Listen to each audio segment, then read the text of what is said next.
I'm here today with Robert Kiyosaki.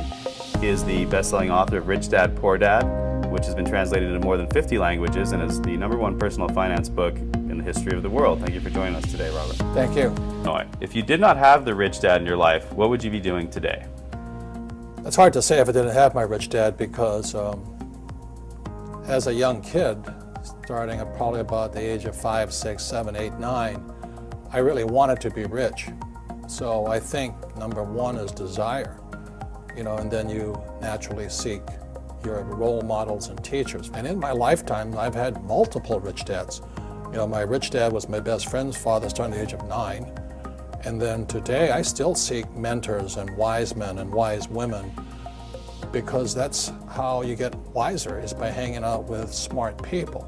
What made you write Conspiracy of the Rich? It goes back to why don't we have financial education in our schools? Good question, right? Right. And how come the tax laws are different for different people? There's 4 things that make the most 90% of the people poor. Number 1 is taxes.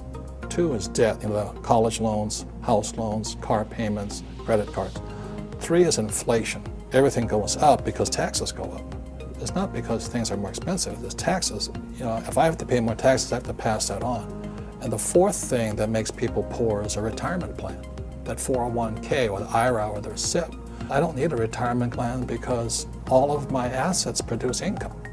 So like I have 1,400 apartments.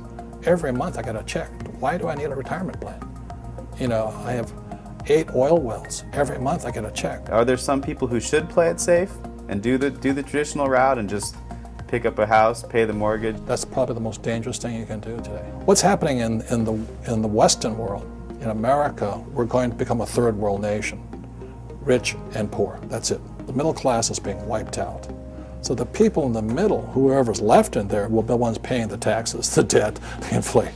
The middle class is they're the pack mule. Is there any way a government can help this, or is it really based on the individual to come up? You have to decide which side of the fence you're on, rich or poor. Make up your mind. Make up your mind. I made up my mind. It's rich dad, poor dad. I want to listen to my old man, PhD. The government will take care of me. You save your money.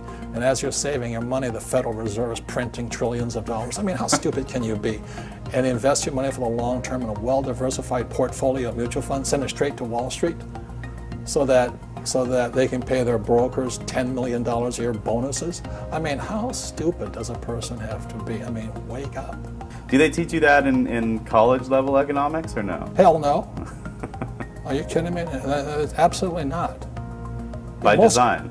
If you read Conspiracy of the Rich, 1903, John D. Rockefeller took over the financial education system by creating the General Education Board. And since then, the rich have controlled what is taught at schools.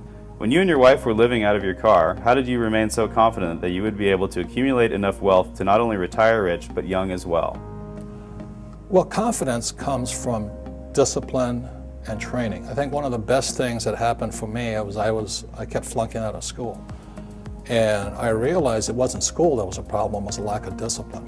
And so that's one of the reasons that I went to military school. The military trains you that there's 4 strengths. There's mental strength, emotional strength, physical strength, and spiritual strength. So that's what kind of kept me going. Look, I have an unfair advantage, I went to war.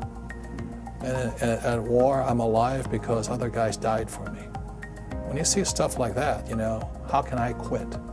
Is it possible for a person with no money and few resources to still make a fortune? How? Get off your butt. You have to get smart. You have to look for teachers. It's pretty obvious. Like I said, if you want to be a mechanic, you go hang out with mechanics. You want to be a school teacher, hang out with school teachers. Right?